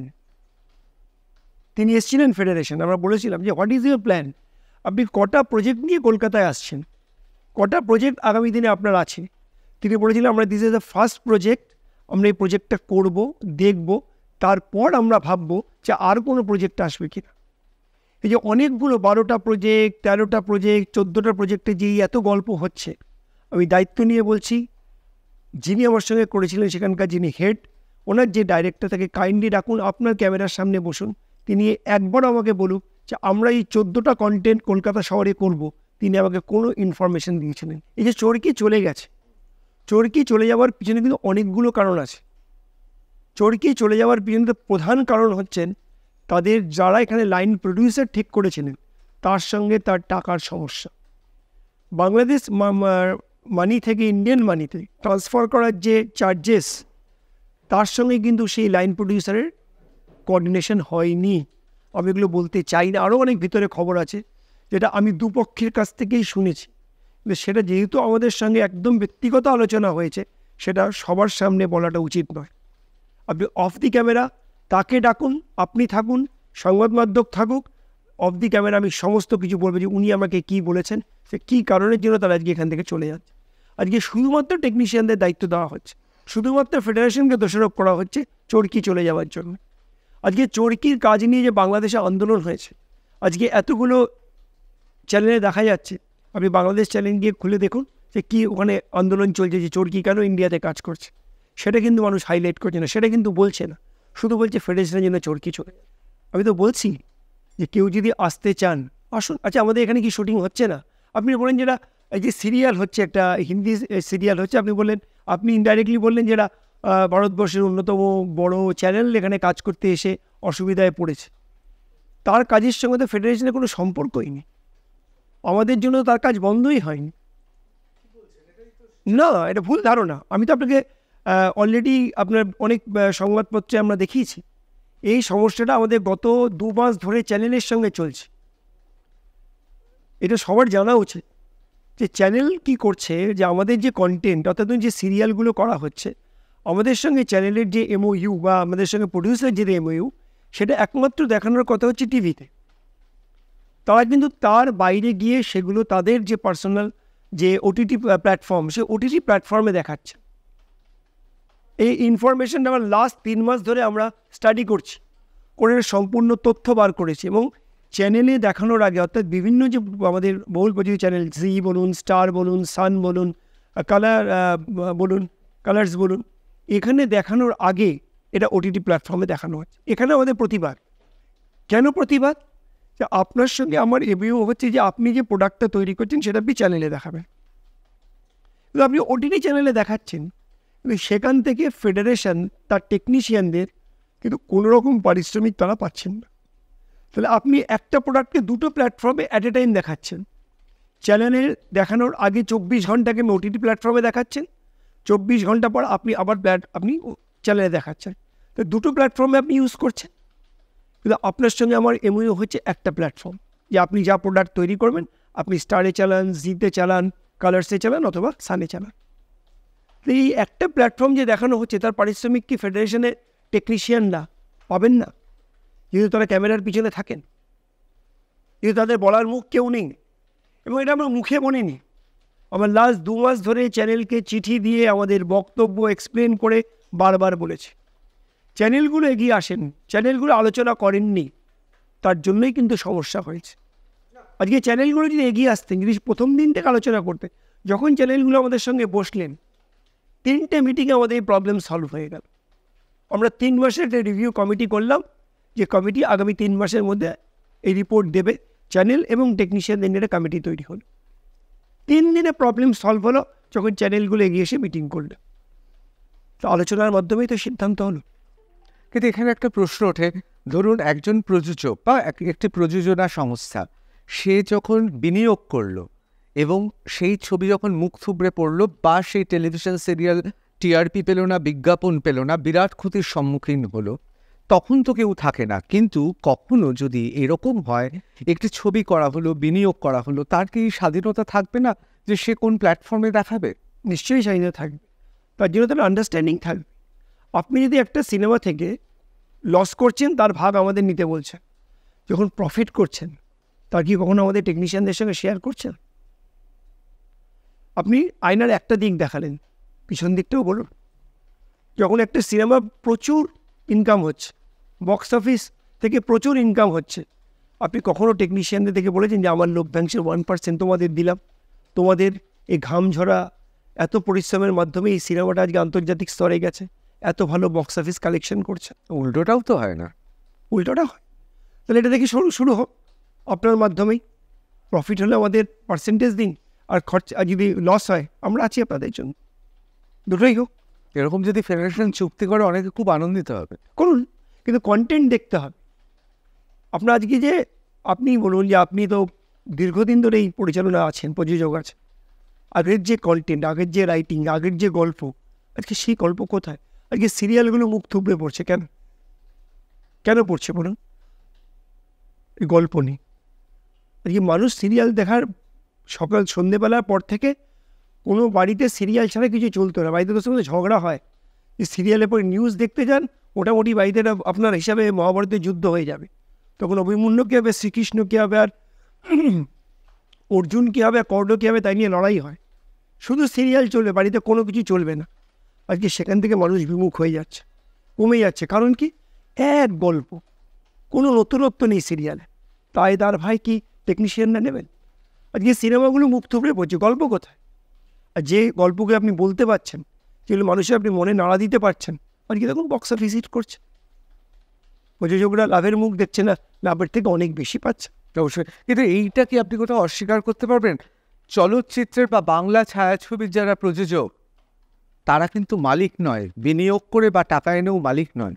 তাদের অবস্থান কিন্তু যারা কাজ করছেন তাদের থেকেও খারাপ অবস্থায়। এটা তো অস্বীকার করার জায়গা নেই। সিঙ্গেল স্ক্রিনগুলো বন্ধ হয়ে যাচ্ছে ক্রমশ, ওটিটি প্ল্যাটফর্মে এমন চাপ আসছে যে মানুষ সিনেমামুখী হচ্ছেন না। এইগুলোও তো ফেডারেশনের ভাবা উচিত একজন প্রযোজকের কথা। এটা আপনি ইম্পার সঙ্গে আলোচনা করুন। ইম্পার প্রেসিডেন্ট, চেয়ারম্যান, ফেডারেশন দীর্ঘ আলোচনা হয়েছে। আমরা সরকারের কাছে আবেদন করেছি এবং সরকার এই নিয়ে খুবই চিন্তাভাবনা করছেন যে সিঙ্গেল স্ক্রিনগুলোকে কী করে বাঁচানো যায়, কী করে বাংলা সিনেমাকে এই যে আমাদের বিভিন্ন যে আপনার প্ল্যাটফর্ম আছে সেগুলোতে বাংলা সিনেমাকে কী করে ইম্পোজ করা যায়। এর কাজ তো ইম্পা এবং ফেডারেশন অলরেডি শুরু করেছে। আমরা কাজ করছি, আমরা সরকারের কাছে গেছি, আমরা আমাদের টেলি একাডেমির চেয়ারম্যান অরূপ বিশ্বাসের কাছে অনেকবার এই নিয়ে আলোচনা করেছি। তিনিও খুব চেষ্টা করছেন। সরকার প্রচণ্ড, মাননীয় মুখ্যমন্ত্রী এই নিয়ে প্রচণ্ড চিন্তাভাবনা করছেন এবং তিনি তো আজকে আমাদের একটা বিলও আনা হয়েছে এই ব্যাপারে, আপনি নিশ্চয়ই জানেন যে বাংলা সিনেমাকে আপনাকে দেখাতেই হবে। এই নিয়ে অলরেডি কাজ শুরু হয়ে, এটা খুব প্রশংসাযোগ্য। এটা তুলোকে পাঠানো হয়েছে, খুব প্রশংসাযোগ্য। আমি এবার যে প্রশ্নটা হচ্ছে খুব হালকা চালে, সত্যজিৎ রায় সবচেয়ে বড় সৌভাগ্য কি জানেন? সত্যজিৎ রায় যখন ছবি করেছিলেন তখন ফেডারেশনের সভাপতি স্বরূপ বিশ্বাস নন, পথের পাঁচালিটাই তো হতো না। দেখুন, ঘুরিয়ে ফিরিয়ে আপনি একই কথা বলছেন। আমরা কখনোই ফেডারেশন, আমি আবার বলি স্বরূপ বিশ্বাস নয়, ফেডারেশন সবসময় টেকনিশিয়ানদের জন্য ছিল, আছে এবং থাকবে। আগের যে চিন্তাভাবনা ছিলেন, আমাদের সত্যজিৎ স্যারের যে চিন্তাভাবনা ছিলেন, উত্তম কুমার স্যারের যে চিন্তাভাবনা ছিলেন, মিলন সেনের যে চিন্তাভাবনা ছিলেন, তা আজকের প্রযোজকদের বা পরিচালকদের চিন্তাভাবনা কিন্তু অনেক বেশি পরিবর্তন ঘটেছে। দেখুন, প্রফিট সবাই করতে চান, কিন্তু টেকনিশিয়ানদের বুকের উপর দিয়ে পা দিয়ে চলে যাওয়া যাবে না। আজকে কিন্তু টেকনিশিয়ান অনেক বেশি সজাগ। আগে টেকনিশিয়ানদের অনেক কিছু বলা যেত, বোঝানো যেত। আজকে প্রত্যেকটি টেকনিশিয়ান জানেন যে কীভাবে কোথায় কী হচ্ছে না হচ্ছে। আজকে বিশ্বের দরবার খুলে গেছে, দরজা খুলে দিয়েছে। আজকে আমরা সবাই সব কিছু জানি। আমরা বরাবর সহযোগিতার হাত বাড়িয়ে দিয়ে এসেছি বলেই তো আজকে ইন্ডাস্ট্রিটা একটু একটু করে এগিয়ে গেছে। কোথায় ছিল টলিউড, আজকে কোথায় আপনারাই তো এগিয়ে নিয়ে গেছেন। আমরা তো সবাই আজকে ইম্পা, ফেডারেশন সবাই মিলেই তো এই ইন্ডাস্ট্রিকে, আজকে সিরিয়ালের প্রযোজকরা, এই সবাই মিলেই তো আমরা এগিয়ে নিয়ে চলেছি ইন্ডাস্ট্রি। তো এখানে শুধুমাত্র ফেডারেশনকে দোষারোপ করলে হবে না, সবাইকে খোলা মনে চিন্তা ভাবনা করতে হবে। আমরা যেমন খোলা মনে দরজা খোলা রেখে আলোচনা করছি, সবাইকে সেই খোলা মনে আলোচনা করতে হবে। স্বরূপ বিশ্বাসের একটাকে পুজোর সময় যারা চলে আসে তারা এত বড় সাহস পেল কি করে আপনার বিরোধিতা করার? এই আবার বলছি, অবশ্যই আমার সমালোচনাটা ফেডারেশনের সমালোচনা করুন, কিন্তু যুক্তিগ্রাহ্য করুন, যেটা যুক্তিপূর্ণ করুন, যুক্তি দিয়ে আলোচনা করুন। অবশ্যই আমরা শুনব। আমরা কি যুক্তিপূর্ণ আলোচনার মাধ্যমে অনেক কিছু মেনে নিয়েছি? হ্যাঁ, নিশ্চয়ই তার মধ্যে যুক্তি ছিল। টলিউড ইন্ডাস্ট্রিকে, বাংলার ইন্ডাস্ট্রিকে এগিয়ে নিয়ে যাওয়ার যুক্তি ছিল, আমরা অনেক কিছু মেনে নিয়েছি।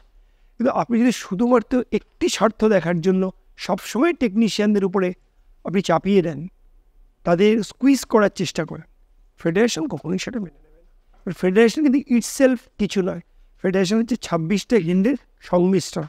এই 26টা গিল্ড করছিল। কোথাও কি মনে হয় না, বিশেষ করে আমি সাংবাদিক সম্মেলনগুলো একটু যদি মনে করার চেষ্টা করি, প্রথমে দেখলাম দুজন খুব সরব হলেন, তারপর তারা হারিয়ে গেলেন। তারপর দেখলাম আরও কিছু মানুষ এলেন, তারা সরব হলেন। পরবর্তীকালে আমরা আরও একজন চিত্র পরিচালক, এখন তিনি অনেকগুলো ছবি করে ফেলেছেন, তাকে দেখলাম। অবশেষে গৌতম ঘোষ, অনেকে বলছেন পিতামহ ভীষ্মের মধ্যে কৌরব পাণ্ডব শিবিরে দাঁড়িয়ে তিনি কথা বলছেন। এবং অবশ্যই তার সঙ্গে প্রসেনজিৎ চট্টোপাধ্যায় ছিলেন। মাননীয় প্রসেনজিৎ চট্টোপাধ্যায় বুম্বাদাতে ইন্ডাস্ট্রির একটা খুব গুরুত্বপূর্ণ অংশ, এ বিষয়ে কোনো সন্দেহ নেই। সেখানে ছিলেন অরূপ বিশ্বাস মহাশয়, এবং আমরা দেখলাম সেখানে দেব ছিলেন সাংসদ, এবং অবশ্যই প্রযোজক, অভিনেতা। কোথাও কি আপনার মনে হচ্ছে না এই যে বাদবাকি মানুষ যারা খুব সরব ছিল তারা কোথায় চলে গেল? মানে এটা কীরকম না, ওই একটা বিখ্যাত বিদেশি ভূতের গল্পের মতো, সবাই বনে যাচ্ছে, কেউ ফিরে আসছে না। যারা একবার মুখ খুলছে তাদের আর দেখা যাচ্ছে না, মানে এটার রহস্যটা কি একটু উন্মোচিত করবেন? আমি আবার বলছি, আমাদের ফেডারেশনের অভিভাবক পশ্চিমবঙ্গের মাননীয় মুখ্যমন্ত্রী মমতা বন্দ্যোপাধ্যায়, তার আদর্শকে এবং তার চিন্তাভাবনা এবং তার কর্মদক্ষতাকে সামনে রেখেই ফেডারেশন চলে। তিনি যেভাবে আমাদের নির্দেশ দেন বা আমাদের কাছে বলেন, আমরা সেভাবেই এগিয়ে চলি। তিনি আমাদের কাছে একটি আবেদন মানে নির্দেশ পাঠিয়েছেন, একটি বক্তব্য রেখেছেন, আমরা ফেডারেশন সেই সামনে রেখে এগিয়ে চলছি। আমি একেবারে অর্বাচীনের মতো প্রশ্ন করব না তিনি আপনাকে কি বলেছেন, সেটা আপনি কেনই বা আমায় বলতে যাবেন, কিন্তু এটা নিয়ে কিন্তু একটা গবেষণার বিষয় হয়েছে। তিনি আপনাকে ধমকেছেন না অনুরোধ করেছেন? নির্দেশ দিয়েছে, কিন্তু সে নির্দেশ তো আপনি মানলেন না। কি করে বললেন সেটা মানছি না। না, রাহুল যিনি, যে পরিচালককে নিয়ে বিতর্ক, তিনি তো কাজ শুরু করতে পারলেন না পরের দিন থেকে। এটা তো ফেডারেশন দিয়ে তিনি আলোচনা করতে বলেছেন। 26টা গিল্ড, তার আগের দিন যে তিনি নবান্ন থেকে যেটা তিনি বলেছেন, এবং সেই স্টেটমেন্টটা আপনাদের হাইলাইট করা উচিত। তিনি বলেছেন ফেডারেশন একমাত্র সারা ভারতবর্ষের মধ্যে নির্বাচিত তাদের একটি সংগঠন, ইট ইজ অটোনোমাস বডি।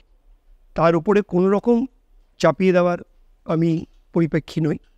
আমি চাই সবাই মিলে আলোচনা করুক, ফেডারেশন এবং যারা প্রযোজক সংস্থা আছেন বা ডাইরেক্টর আছেন, তারা সবাই মিলে আলোচনার মাধ্যমে এই সমাধান। মানে আপনি বলছেন তাহলে পুরো বিষয়টা খুব গণতান্ত্রিকভাবে এগোচ্ছে? একদম।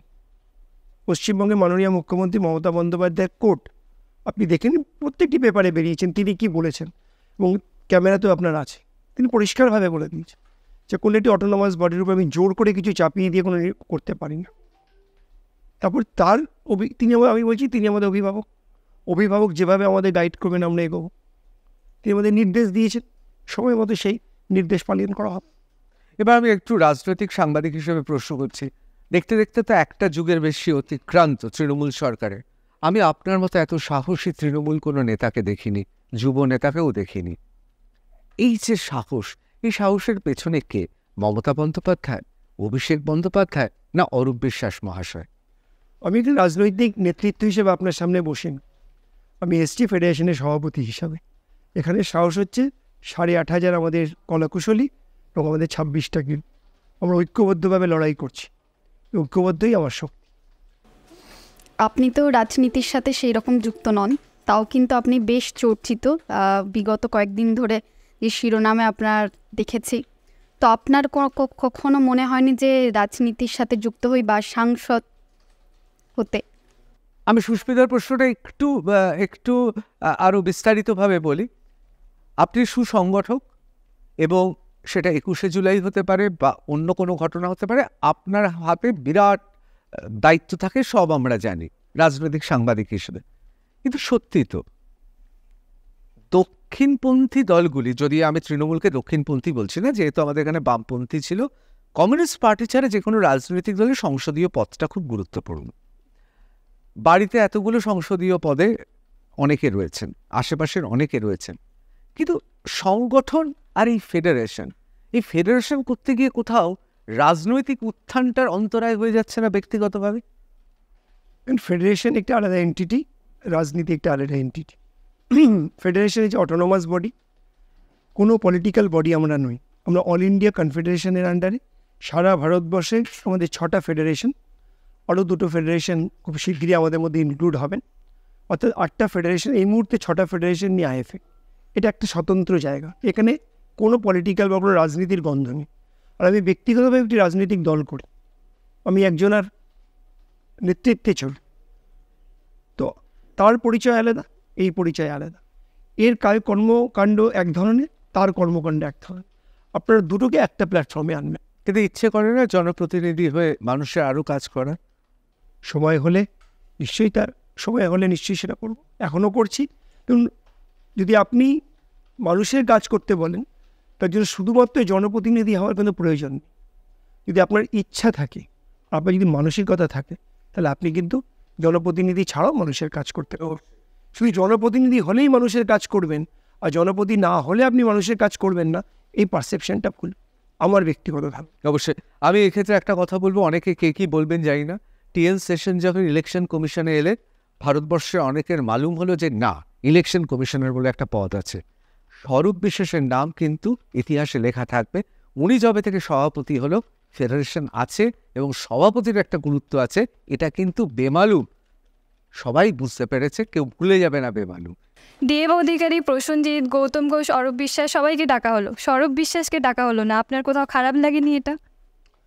সেখানে প্রশাসনের পক্ষ থেকে এবং টেলি একাডেমির চেয়ারম্যান ছিলেন, এবং আমি যতটুকু জানি পশ্চিমবঙ্গের মাননীয় মুখ্যমন্ত্রী মমতা বন্দ্যোপাধ্যায় কাউকে ডাকেননি।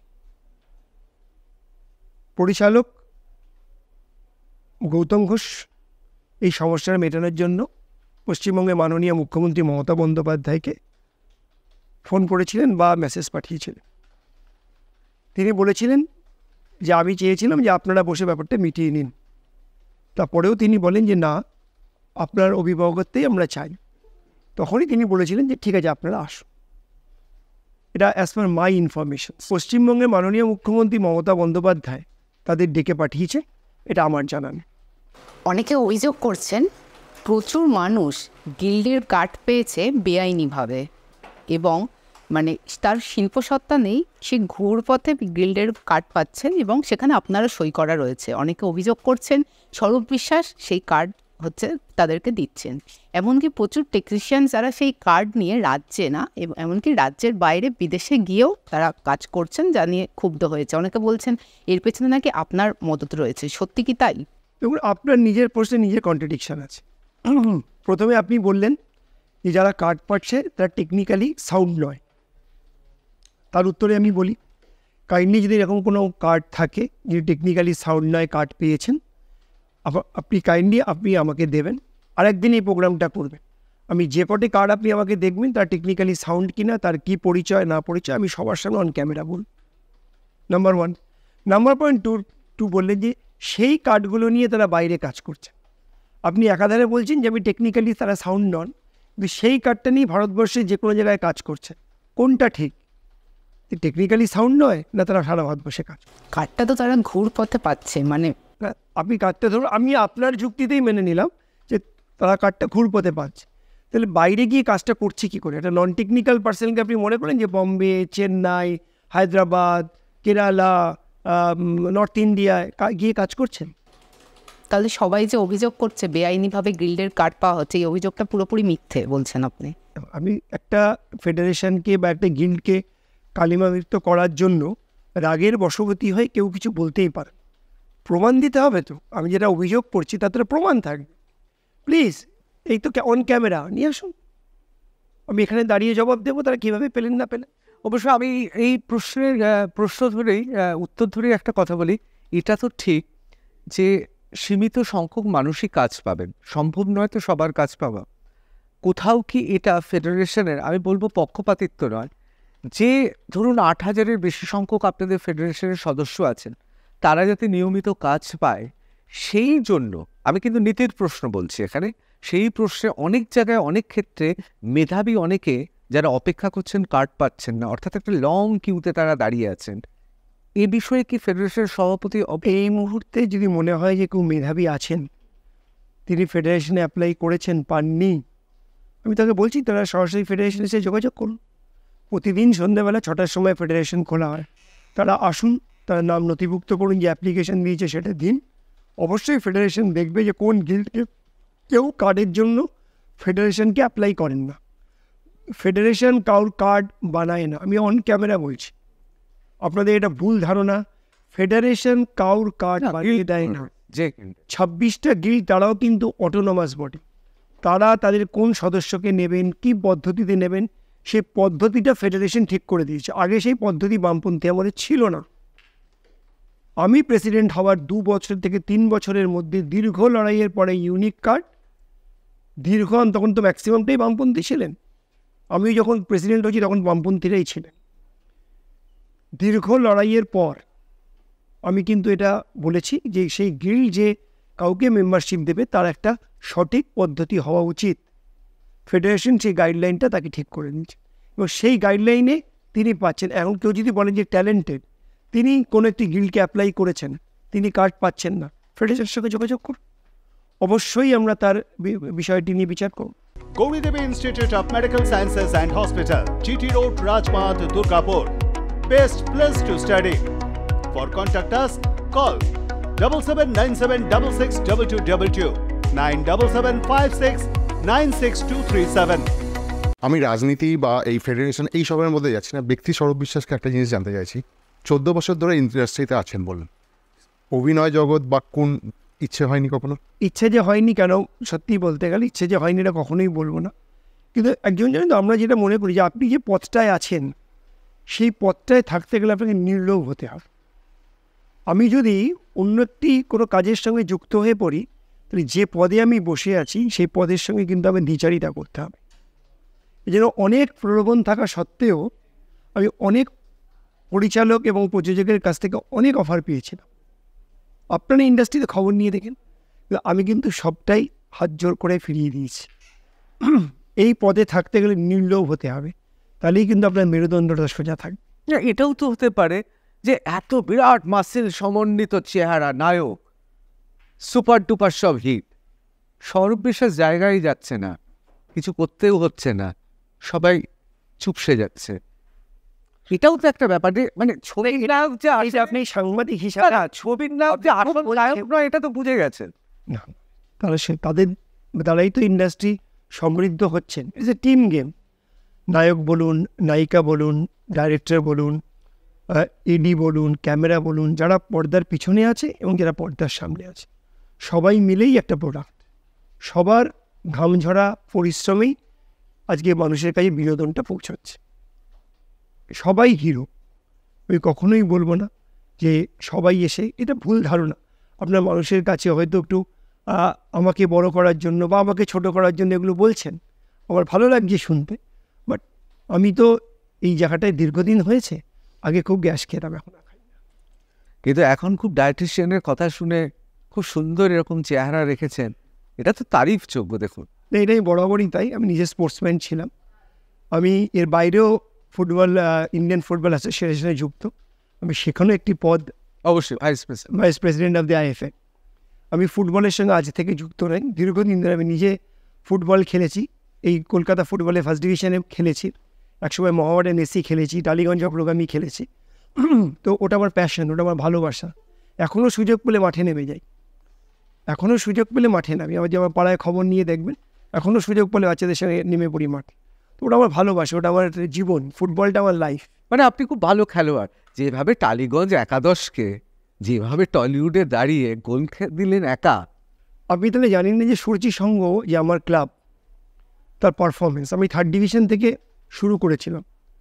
3rd ডিভিশনে আমি সেকেন্ড হই, 2nd ডিভিশনে আমি চ্যাম্পিয়ন হই, 1st ডিভিশনে আমি চ্যাম্পিয়ন হয়ে প্রিমিয়ারে খেলছি। এবং আপনাদের সবার যদি ভালোবাসে এবং সাপোর্ট থাকে, এবার আমি সুপার 6 খেলবো না। এবং আমি সূর্যি সংঘকে সাংবাদিক হিসেবে এবং বাংলার ফুটবল প্রেমী মানুষ, সূর্যি সংঘ কিন্তু শুধুমাত্র ফুটবল, আপনাদের অবদান আছে। আমি এবার মহিলা ফুটবলে এবার আমি 3rd হয়েছি। লাস্ট 2 বছর খেলে আমি লাস্ট ইয়ার 5th হয়েছিলাম, এবার আমি 3rd উঠে এসেছি আমাদের অন্য 2টি ক্লাবের পর। এবং আমরা সম্ভবত এবার ইন্ডিয়ান ওমেন্স লিগ খেলতে যাচ্ছি, সূর্যি সংঘ এবার ইন্ডিয়ান ওমেন্স লিগ খেলতে যাবে। মহিলা ফুটবলে আপনাদের অবদান, এবং তার সঙ্গে সঙ্গে আমি টালিগঞ্জ অগ্রগামী একসময় তার সঙ্গে যুক্ত ছিলাম, এরিয়ান্স ক্লাবের সঙ্গে যুক্ত ছিলাম। তারপর সূর্যি সংঘ ব্র্যান্ড উঠে এসছে। তারপরে সূর্যি সংঘ শুধু দুর্গাপূজা নয়, খেলাধুলার জগতেও কিন্তু আগামী দিনে আরও 2টি খেলায় আমরা পার্টিসিপেট করছি, তার মধ্যে একটি কিন্তু অবশ্যই মহিলা। নাম বললাম না, আমরা অ্যাফিলিয়েটেড হচ্ছি, হলে অবশ্যই আপনার সাথে। না, অবশ্যই এটা খেলা প্রসঙ্গে, ফুটবল প্রসঙ্গে আমি আলাদাভাবে সৌরভ বিশ্বাসকে আমাকে ডাকতেই হবে। এবার আমি আবার টালিগঞ্জের খেলায় ফিরে আসছি। বুম্বাদার মানে প্রসেনজিৎ চট্টোপাধ্যায়, সৃজিত মুখোপাধ্যায়ের অটোগ্রাফে একটা দারুণ ডায়লগ আছে, আমি ইন্ডাস্ট্রি। এখন কি আপনার কোথাও মনে হয়, কোথাও সৌরভ বিশ্বাস রাত্রেবেলায় আয়নার সামনে দাঁড়িয়ে নিজেকে দেখতে দেখতে মনে হয় আমি ইন্ডাস্ট্রি? এই উদ্ধত্ত আমার নেই, অহংকার এবং উদ্ধত্ত আমার মধ্যে নেই। এবং এই অহংকার যেদিন আসবে সেদিন এই পথটায় আমি থাকবো না। এই উদ্ধত্ত যেদিন আমার মধ্যে থাকবে, আমি সবার সামনে বলেছি এই পথটায় আমি থাকবো। আমি জানি আমার কতটা এখতিয়ার, আমি জানি আমায় কতটা বলতে হবে। আমার লড়াইটা কিন্তু ওই 8,500 টেকনিশিয়ানের জন্য। আপনার ভাষায় গুরু অর্থাৎ মুখ্যমন্ত্রী মমতা বন্দ্যোপাধ্যায়, তার যদি আপনি শিষ্য হয়ে থাকেন, তাহলে সে আপনাকে ফোন করে কি কি নির্দেশ দিয়েছে? এখানে গুরু বা শিষ্যের কথা আমি বলিনি, আমি বলছি তিনি আমার অভিভাবক, পশ্চিমবঙ্গের মাননীয় মুখ্যমন্ত্রী, ফেডারেশনের অভিভাবক। আমার ব্যক্তিগত কি তিনি আমি জানি, এদের ব্যক্তির কোনো পরিচয় নেই, ফেডারেশনের পরিচয়। তিনি ফেডারেশনের অভিভাবক, তিনি ফেডারেশনকে যে নির্দেশ দিয়েছেন বা যে বলেছেন সেটা ফেডারেশন নিশ্চয়ই তাকে পালন করবে।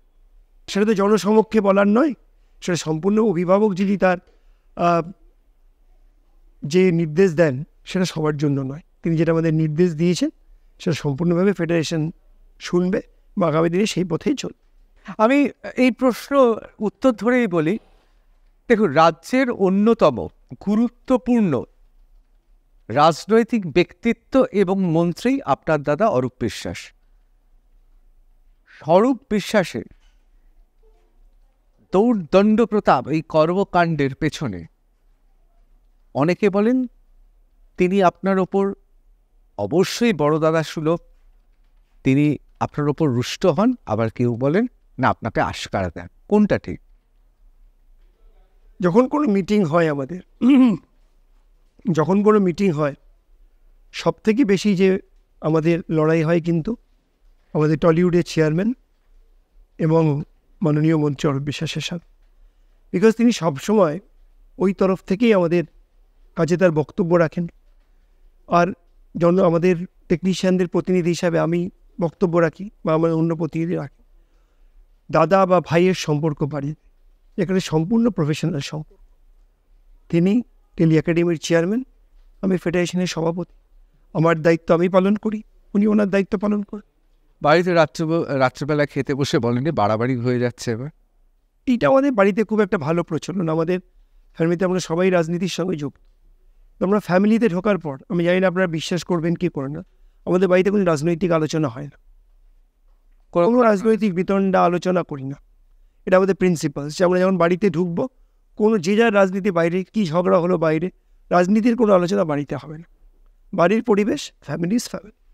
আমি বলতে চাই যে ইন্ডাস্ট্রির মধ্যে টেকনিশিয়ানদের ছাড়া বাকি অভিনেতা, অভিনেত্রী, প্রযোজক, পরিচালক, তাদের মধ্যে ব্যক্তিগত পরিসরে আপনার সবথেকে প্রিয় মানুষকে? টেকনিশিয়ান ছাড়া সমস্ত পরিচালক, সমস্ত প্রযোজক, সমস্ত অভিনেতা অভিনেত্রী আমার খুব প্রিয় এবং খুব কাছের। একটা ফ্যামিলির মধ্যে তো বেশি প্রিয় বেশি কেউ হয় না, ইজ আ ফ্যামিলি। ফ্যামিলিতে সবাই আমার খুব প্রিয়, যারা আমার বয়োজ্যেষ্ঠ তারা আমার সবাই খুব শ্রদ্ধেয়। প্রিয় হওয়ার সুবিধাও আছে, অসুবিধাও আছে। মুখ খুলে ফেললো, আবার প্রিয় হওয়ার জন্য আবার তারা চুপও করে গেল। দেখুন, এটা আপনার ভুল ধারণা। তারা তার বক্তব্য বলেছেন, ফেডারেশনে বক্তব্য বলেছেন, এবং সেখানে আলোচনার মাধ্যমে একটা আমরা জায়গায় এগোচ্ছি। আমরা সবাই এখন আলোচনার স্তরেই আছি। তাই আমরা সবাই যখন আলোচনা করছি, সেখানে সবটাই যে সংবাদ মাধ্যমে আসতে হবে সেটা তো নয়। না, আপনি শুরুতেই আপনার দুটো পরিচয় আলাদা করে দিয়েছেন, একটা ফেডারেশনের সভাপতি, অন্যদিকে আপনার রাজনৈতিক পরিচয়।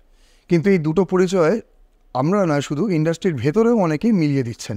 আমাদের এখানে রুদ্রনীল ঘোষ এসছেন নিউজ রুমে, সঞ্জয় বিশ্বাস এসছেন। তারা কিন্তু কোথাও একটা গিয়ে এই অভিযোগটা করেছেন যে ইন্ডাস্ট্রিতে কাজ পেতে গেলে একটা নির্দিষ্ট রাজনৈতিক পরিচয় থাকতে হয়। সেই পরিচয়টা না থাকতে গেলে বিভিন্ন সময় কাজ পাওয়া যায় না। রুদ্রনীল ঘোষ যেটা বলেছেন, দীর্ঘ 3 বছর 4 বছর তিনি টলিউডে কাজ পায়নি, ময়দান করেছেন কিন্তু টলিউডে কাজ পাননি। অন্যদিকে আমরা দেখেছি যে সিনেমা হল পেতেও সমস্যা হয়। এখানে আপনার নামটা বারবার উঠে আসছে অভিযোগের দিক দিয়ে, আপনি কি বলবেন? সবাই আমার খুব স্নেহ করেন, তাই নিশ্চয়ই আমার নাম খুব বেশি করে নেন বা ভালোবাসেন। রুদ্রনীল বাবুর সম্বন্ধে খুব কম কথা বলাই ভালো। রুদ্রনীল বাবুর কাছে এখনও টেকনিশিয়ানরা টাকা পান। ন্যূনতম প্রায় 7 থেকে 8টা চিঠি দিয়েছি, এখনও তার কোনো পেমেন্ট আমরা পাইনি। ব্যক্তি নিয়ে আমি এখানে বলতে আসছি, উনি ওনার বক্তব্য বলেছেন। উনি একাধারে প্রযোজক, একাধারে অভিনেতা, একাধারে পরিচালক। শুধু দয়া করে বলবো টেকনিশিয়ানদের টাকাগুলো মিটিয়ে দিন। আমি এবার একেবারে শেষ পর্বে চলে এসেছি।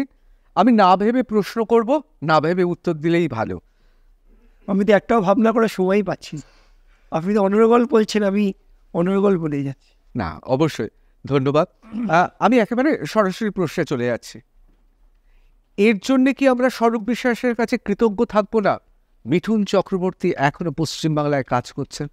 তার ব্যক্তিগত পরিচয় দিয়ে তিনি কাজ করছেন না, তিনি একজন অভিনেতা, তাই তিনি কাজ করছেন। সেই সম্মানটা দেওয়া হয়?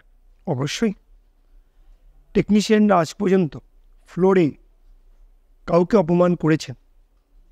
আমার 10 বছর না, আমি 14 বছরে আছি, প্রথম 2-3 বছরের দায়িত্ব আমি নেব না, তখন আমি একদম নভিস ছিলাম, শিখছিলাম। লাস্ট 10 বছরে আপনি কাউকে বলুন যে কোনো টেকনিশিয়ান কোনো ফ্লোরে অভব্য আচরণ করেছেন বা কাউকে অপমান করেছেন?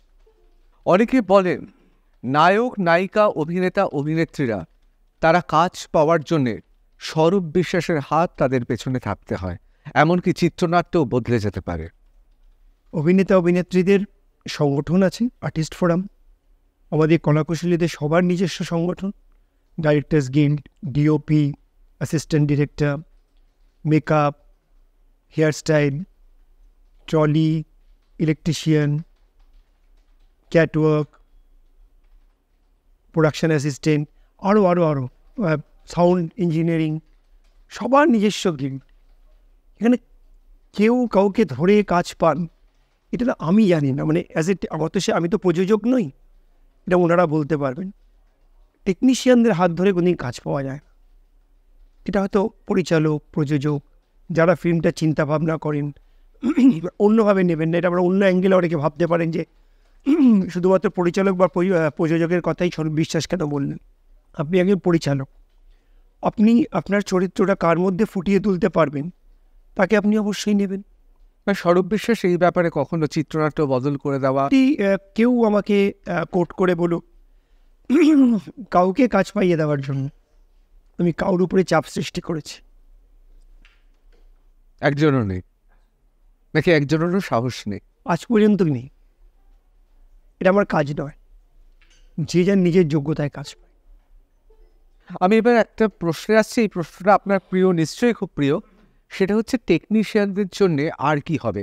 তার কারণ এই বিষয়ে আমি স্বরূপ বিশ্বাসকে 100-তে 100 নম্বর না দিলেও বলবো 90% আপনি অবশ্যই অতিক্রম করেছেন, যে টেকনিশিয়ানদের জন্য আপনি লড়াই করেন।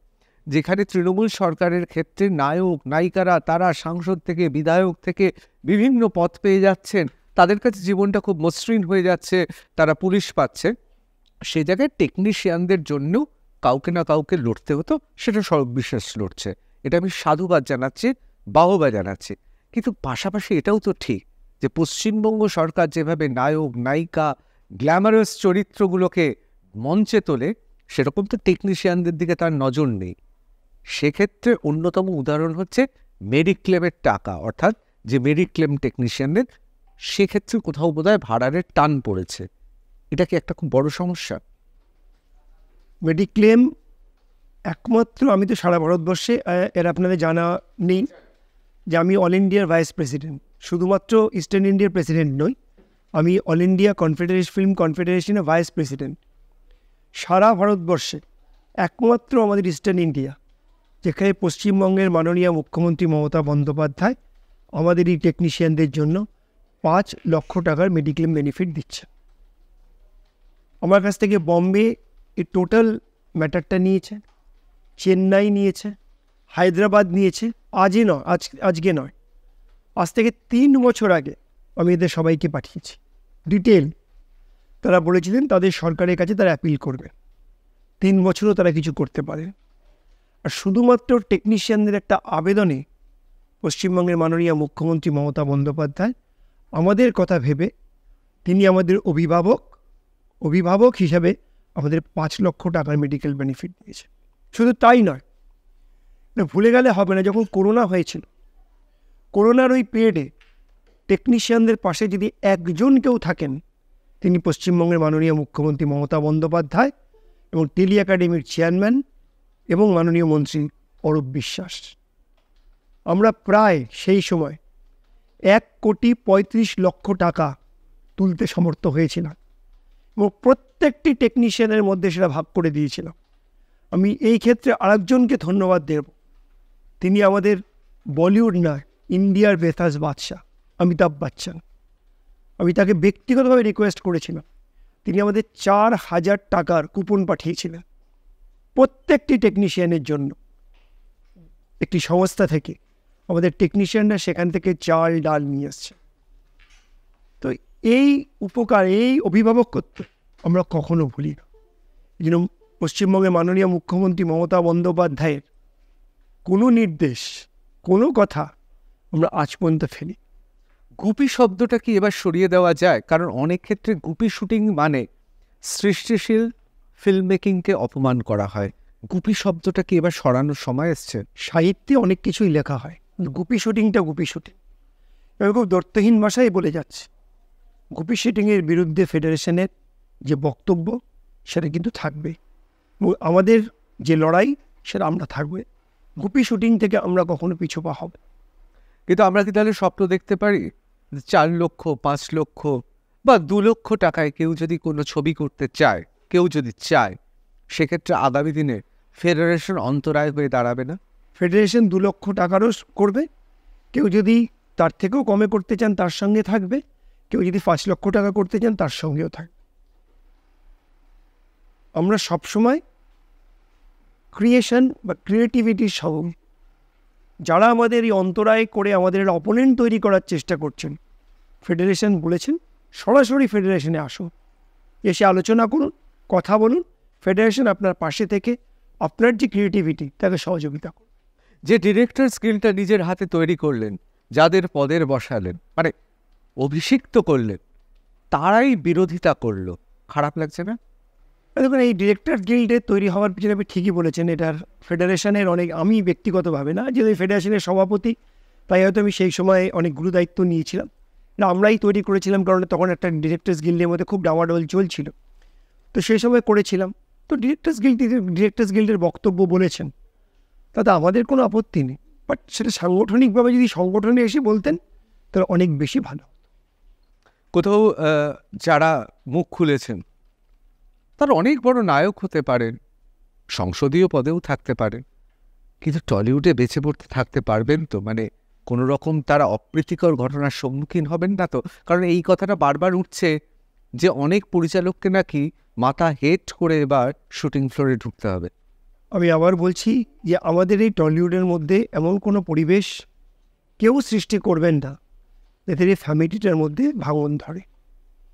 এটা একটা ফ্যামিলি, এবং এই ফ্যামিলির মধ্যে ঝগড়া হবে, ঝামেলা হবে, সমস্যা তৈরি হবে, আমরা কিন্তু সবাই একসঙ্গে হব। আম আর দুধ কিন্তু মিশে যাবে। যারা এই আটি নিয়ে টানাটানি করছেন তারা কিন্তু গড়াগড়ি। আমার শেষ প্রশ্ন খুব হালকা জেলে প্রশ্ন। চেহারা তো খুব সুন্দরভাবে ধরে রেখেছেন, সুদর্শন যুবক। অনেকে বলেন দক্ষিণ ভারতে গেলে আপনার মতো নায়ক তাদের রমরমা থাকে। আমার এই প্রশ্নের উত্তর দিতে হবে না, কোনো নাম জানতে চাইছি না। দেখুন, ফিল্ম ইন্ডাস্ট্রি হচ্ছে লার্জার দ্যান লাইফ, স্বপ্নের সদাগর। রাজ কাপুর নিজেই বলতেন নিজেকে। সেখানে দাঁড়িয়ে এত ড্রিম গার্ল চতুর্দিকে, কাউকে ভালো লাগে? ভালো লাগে। নাম কি বলবেন? আমার ওয়াইফ। অসাধারণ। আমি জানি আপনার ওয়াইফ দেখবেন। সত্যিটা না মিথ্যেটা আমি জানি না, এটা অবশ্যই সময় এবং আপনি বিচার করবেন। অসংখ্য ধন্যবাদ এতক্ষণ সময় আমাদের দেওয়ার জন্য। খুব সুস্পষ্টভাবে অনেক বক্তব্য আপনি ধরে রেখেছেন, এবং আমরা আর+ নিউজ রুমের পক্ষ থেকে আপনাকে বলছি, কোনো অংশ আমরা কাটবো না, পুরোটাই আমরা সম্প্রচার করব। Thank you very much. আপনারা সবাই খুব ভালো বা প্রশ্ন করেছেন। শুধু আমি একটাই বার্তা আপনাদের মাধ্যমে দিতে চাই যে এটা আমাদের লার্জার ফ্যামিলি। আপনি যেটা বলেছেন আমি আপনার সঙ্গে একটা সহমত। ফ্যামিলিতে ঝগড়া হবে, ঝামেলা হবে, সমস্যা তৈরি হবে, মনোমালিন্য হবে, সব কিছু হবে, বাট আলটিমেটলি ফ্যামিলিটা যেন একসঙ্গে কাজ করে। আমি সবার কাছে আবেদন করব, ইগো ছেড়ে দিয়ে, নিজেদের ভুল বোঝাবুঝি ছেড়ে দিয়ে আসুন আমরা সবাই মিলে একসাথে কাজ করি। আমাদের একটাই মূল লক্ষ্য হচ্ছে এই টলিউড ইন্ডাস্ট্রি আগামী দিনে বলিউডকে তার রাস্তা দেখাবে, শাসন। অসংখ্য ধন্যবাদ।